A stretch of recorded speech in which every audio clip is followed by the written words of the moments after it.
अस्सलामुअलैकुम वरहमतुल्लाहि वबरकातुहू। मैं हूं होम्योपैथिक डॉक्टर मोहम्मद समीउल्लाह। नाजरीन, आज हम जिस टॉपिक पर बात करेंगे वो है फीमेल इनफर्टिलिटी, यानी औरतों का बानझपन।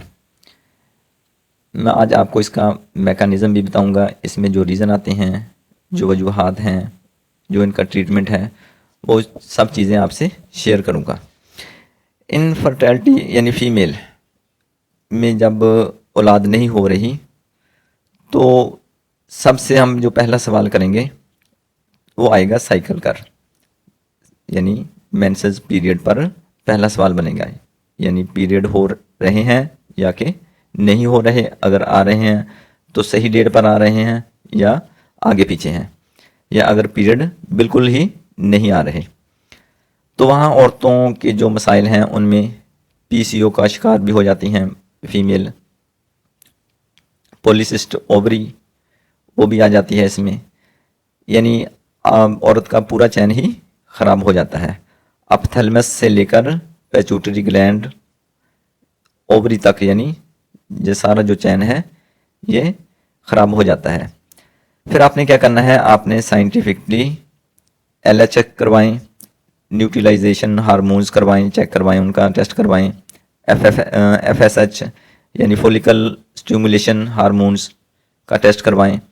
बहुत सारे मसाइल आपके वहाँ ही हल हो सकते हैं। हार्मोन्स बन रहा है या नहीं बन रहा, स्टिमुलेट कर रहा है या नहीं कर रहा। आप अल्ट्रासाउंड करवा लें, आया कि इसके जो ऑर्गन्स हैं, फीमेल ऑर्गन्स हैं और ओवरी है, यूट्रस है, फलोपाइन ट्यूब है, क्या इंटेक्ट हैं, नॉर्मल हैं, साइज़ इनका ठीक है, फंक्शन इनका ठीक है, कहीं ब्लॉकेज तो नहीं आ रही, कोई ट्यूमर वगैरह तो नहीं है, कोई सिस्ट वगैरह तो नहीं है, तो आपको पता चल जाएगा। ये ये आपको यहीं से ही पता चल जाएगा। फिर आप इसके बाद अल्ट्रासाउंड की मदद ले सकते हैं। अल्ट्रासाउंड सेकेंडरी ऑप्शन आप हमारे पास आ जाता है। आप फिर इसके बाद FSH जो हमारा एक टेस्ट है वो करवा लें, LH करवा लें, तो आपको इसका पता चल जाएगा। तो फिर इस बेस पर हम इसका ट्रीटमेंट करेंगे। जब आप साइकिल नॉर्मल करेंगे तो सारी एक्टिविटीज़ हैं, जो पूरा चैन है वो दुरुस्त हो जाएगा। सबसे पहले तो हमने साइकिल को नज़रअंदाज नहीं करना। सबसे पहले हमने साइकिल को, यानी पीरियड, मेंसेस पीरियड जो है उसको ठीक करना है। जब वो ठीक हो जाएगा तो यहाँ से ही हमारे काफ़ी जो मसाइल हैं वो हल हो जाएंगे। यानी पहला सवाल जो हमारा बनेगा वो साइकिल पर बनेगा। एक सवाल हमारा बनता है साइकिल पर और दूसरा सवाल जो हमारा बनेगा मेल पर, यानी मर्द पर। यानी उनसे इन्वेस्टिगेशन करनी पड़ेगी कि वो उनको इम्पोटेंसी का मसला तो नहीं है। हाँ, अगर इम्पोटेंसी नहीं है तो फिर हमने सीमन टेस्ट करवाएंगे हम, यानी मेल के सीमन टेस्ट का करवाना ज़रूरी होगा। अगर फीमेल साइकिल ठीक है तो फिर हम फर्दर इन्वेस्टिगेशन भी हमें करवानी पड़ेगी। फिर कहीं ऐसा तो नहीं है कि कहीं ब्लॉकेज तो नहीं आ रही, कि किसी हार्मोन्स की डेफिशिएंसी तो नहीं आ रही, तो फिर हमने उधर जाना है। पहले तो हमने साइकिल नॉर्मल करना है। साइकिल को नॉर्मल करने के लिए हमारे पास जो मेडिसिन है वो है एक्सरे। हम एक्सरे का इस्तेमाल करेंगे। एक्सरे जो हमारी मेडिसिन है ये क्या करेगी, ये अपथैलेमस यानी जो ग्लैंड है हमारा दिमाग से जो निकलता है उसको स्टिमुलेटेड करेगी, यानी उसको रेगुलेट करेगी। पेट्यूटरी ग्लैंड को स्टिमुलेट करेगी, यानी जो हमारा एक चैन ख़राब हो गया है, हमने चैन की जड़ को पकड़ना है, वहाँ से हमने स्टार्ट लेनी है एप्थैलेमस से, उसको स्टिमुलेट करना है। फिर उसके बाद पेट्यूटरी को स्टिमुलेट करेंगे। फिर उसके बाद आप देखेंगे कि जो हमारी पेशेंट है वो पल्साटीला मजाज की है, तो फिर हम उसको पल्साटीला देंगे। तो फिर उसको पल्साटीला देने से अगर केस हैंडल हो रहा है, नहीं हो रहा, अगर नहीं हो रहा तो फिर हमारी अगली मेडिसिन आ जाएगी सीपिया, तो हम सीपिया देंगे। फिर उसके बाद हमारी एक मेडिसिन है नेट्रोम्योर है, तो फिर आप नेट्रोम्योर देंगे। अगर एपस है तो फिर हम एपस देंगे। अगर खून की कमी है तो फेरम ग्रुप से में से अपना उसको सेलेक्ट कर लेंगे, यानी खून की कमी वाली औरतों को खून की कमी की वजह से भी बाज़ औक़ात अपना जो मसाइल बनते हैं, तो हम उसकी जो है HB लेवल उसको ठीक करेंगे। फिर हम उसको हमारी होम्योपैथी अद्वियात में फेरम आयोडाइड है, हम वो दे देंगे। फिर उसके बाद एक हमारी मेडिसिन है फेरमेट, वो उसको दे देंगे। यानी साइकिल नॉर्मल हो जाएंगे। साइकिल नॉर्मल होगा तो प्रेगनेंसी भी हो जाएगी। अब होता ये है कि हम जिनके साइकिल नॉर्मल नहीं है उनका स्टार्ट जो है वो हम एक्सरे से शुरू करेंगे। जो हमारी मेडिसिन है ना एक्सरे, उससे शुरू करेंगे। इससे पहले हम अगर कुछ मरीज़ की हिस्ट्री ले लें, अगर उसके ख़ानदान में चले जाएं, वहाँ देखें कि वहाँ TB वगैरह, दमा वगैरह या साइकोसिस या सिफिलिस तो नहीं पड़ा, तो हमने फिर उनको भी एड्रेस करना है। अगर इसके बाद हम देखेंगे अगर TB की हिस्ट्री मिल रही है तो वहाँ फिर हम ट्यूबरकुलिनम इसके बाद देंगे, एक्सरे के बाद, यानी फिर उसके बाद ट्यूबरकुलिनम देंगे। फिर हम देखेंगे साइकोटिक म्याज़क है तो फिर हम उसको मेडोराइनम का इस्तेमाल भी करवाना हमको पड़ेगा। अगर आपको लग रहा है सफलेटिक तो नहीं है तो फिर हम सफलिनियम पर जाएंगे, हम सफलिनियम देंगे, तब जाके उसका जो मियाज़मेटिक मसला है तब हल होगा। 3 ग्रुप तो बड़े आसानी से मिलते हैं। ट्यूबर को एड्रेस ट्यूबरकुलोसिस भी मिलता है, साइकोसिस भी मिलता है, ज़्यादातर साइकोटिक मिलता है।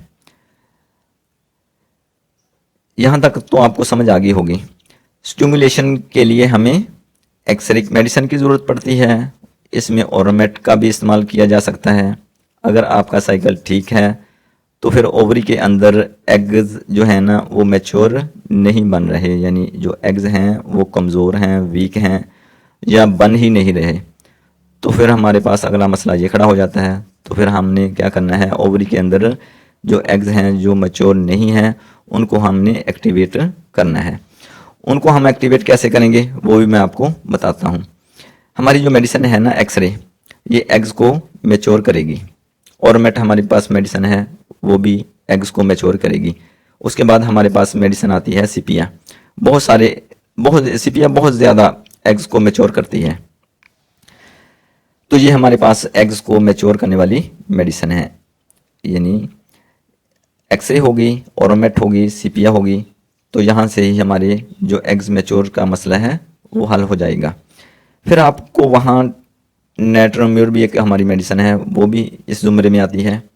कॉन्स्टिट्यूटली, यानी अगर औरत का मजाजन नेट्रोम्यूर से मिलता है तो हमें नेट्रोम्यूर पर भी जाना पड़ेगा।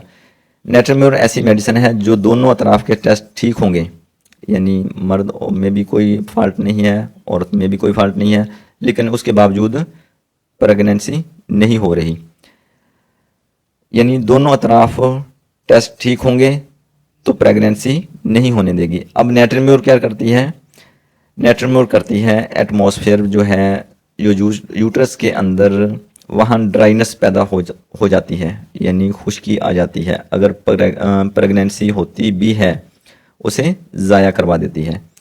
इसलिए जिनके अंदर फ्लूइड की डेफिशिएंसी हो जाती है प्रेगनेंसी के दौरान, उनको भी हम नेट्रोम्यूर ही देते हैं। ये दोनों तरफ से टेस्ट नॉर्मल आ रहे हैं तो प्रेगनेंसी नहीं हो रही, तो फिर हम नेट्रोम्यूर को ही इस्तेमाल करेंगे। नेट्रोम्यूर के बगैर हमारा केस जो है वो क्योर नहीं होगा। नेट्रोम्यूर क्या करती है, जो वजाइनल ड्राइनेस है उसको ख़त्म करती है, यानी फ्लूइड की जो ड्राइनेस है उसको ख़त्म करेगी और प्रेगनेंसी हो जाएगी।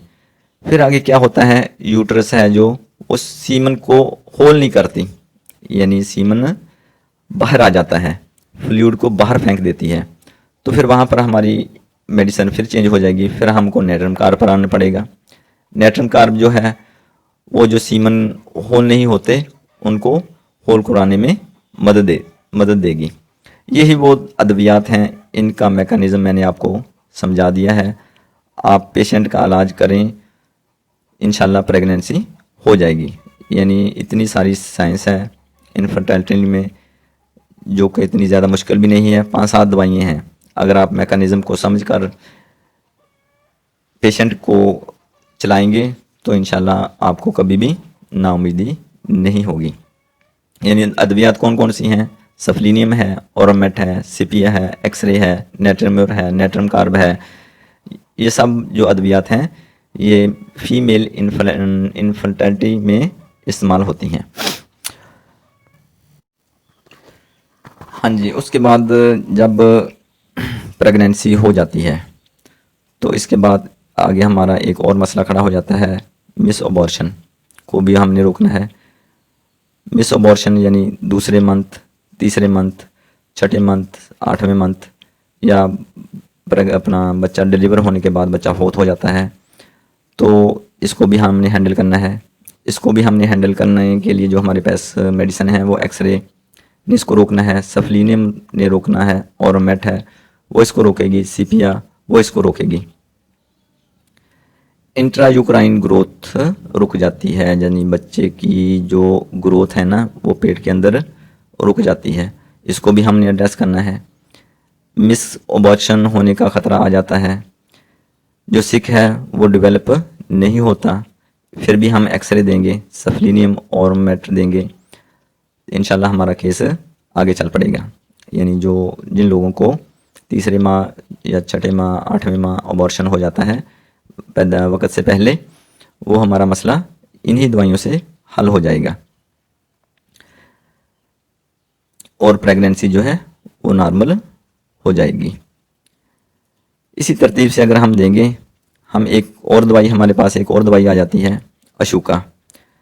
इसको हम बतौर हेल्पिंग मेडिसिन के तौर पर भी इस्तेमाल कर सकते हैं, प्रेगनेंसी में हेल्प करती है। अशोका लो लिबिडो को भी बड़ा अच्छा डील करती है। हिंदू लोग जो है ना वो इसका बहुत ज़्यादा इस्तेमाल करते हैं, इसके पत्ते इस्तेमाल करते हैं, इसका काबा जो शांदा बनाकर पीते हैं। जो जिन औरतों को हमल नहीं होता, वहाँ वो लोग जो है ना हिंदू लोग, वो इसको बहुत ज़्यादा कसरत से इस्तेमाल करते हैं जिनके औलाद नहीं होती। यानी ये क्या करती है, ऑब्स्ट्रक्शन को रिमूव करवाती है। यही वो हमारी अद्वियात हैं जो हमें इस तरह के जो केस हैं उनको हैंडल करने में मदद मिलती है। अद्वियात में आपको दोबारा फिर बता देता हूँ, हमारे पास पल्साटिला है, लेक्सेस है, सिपिया है, नेट्रम्योर है। पहले आपने बुनियादी मैकेनिज़्म को समझकर बेस सेट करनी है, फिर उसके बाद दूसरे मामलात जो आएंगे फिर हम उनको एड्रेस करेंगे। यानी सबसे पहले हम उसके जो मेंसेस सर्कल है उसको ठीक करना है, फिर उसके बाद हमने टेस्ट करवाने हैं, और मैंने वो आपको टेस्ट भी बता दिए हैं कि कौन कौन से टेस्ट करवाने हैं। वो टेस्ट करवाने के बाद जो भी यहाँ ख़राबी आएगी उस हम ख़राबी को एड्रेस करेंगे, और उसके बाद इंशाल्लाह हमें कोई मसला पैदा नहीं होगा। यानी सबसे पहले स्टार्ट जो है वो हमारा एक्सरे से होगा। उसके बाद अगर ख़ानदान में या हिस्ट्री में उसके साइकोटिक मैज़म मिलता है तो हमें फिर मेडोराइनम का भी इस्तेमाल करना पड़ेगा। अगर टीबी की हिस्ट्री मिलती है तो वहाँ पर हमें ट्यूबर भी लगानी पड़ेगी। ये उनके जो रुकावटें हैं ये हमने पहले दूर करनी है। उसके बाद हम फिर जो मेडिसिन भी हमारी आएगी, जो मेडिसिन भी मरीज़ा की बनेगी, फ़र्ज़ करें पल्साटिला बनती है, सिपिया बनती है, जो भी मेडिसिन बनेगी वो हम अप्लाई करेंगे, इंशाल्लाह कामयाबी हमारा मुकद्दर बनेगी। तो आपका ये केस, इस तरह आप केस को हैंडल करेंगे तो आपको कभी भी नाकामी का सामना नहीं करना पड़ेगा। हाँ, अलबत्ता जिनके हाँ अल्लाह पाक ने औलाद लिखी ही नहीं है, फिर वहाँ मैं और तुम कुछ भी नहीं कर सकते, लेकिन कोशिश तो करनी चाहिए ना। अल्लाह पाक ने जो इल्म दिया है उसको तो इस्तेमाल करना चाहिए ना। तो ये सब चीज़ें मैंने आपको मैकेनिज़्म भी इसका बता दिया है कि प्रेगनेंसी क्यों नहीं होती, अगर हो जाती है उसके बाद जो है मिसकैरेज हो जाता है, या उसके बाद जितने भी मसाइल आते हैं, बच्चे की ग्रोथ, बाज़ औरतों में तीसरे चौथे मंथ के बाद बच्चे की ग्रोथ जो होती है वो रुक जाती है, उसके भी मैंने आपको ट्रीटमेंट बता दिया है कि हमने उसकी ग्रोथ को कैसे बढ़ाना है। यानी इस ऑडियो में मैंने आपको तमाम मसाइल का हल शॉर्टकटली बता दिया है। अगर आप इन्हीं दवाइयों से ग्रिप हासिल कर लेंगे तो आप कभी भी इनफर्टिलिटी में आपको नाकामी का सामना नहीं करना पड़ेगा। आज के लिए इतना ही काफ़ी। अस्सलामु अलैकुम वरहमतुल्लाहि वबरकातुहू। अल्लाह पाक आपका और मेरा हामी नासर हो।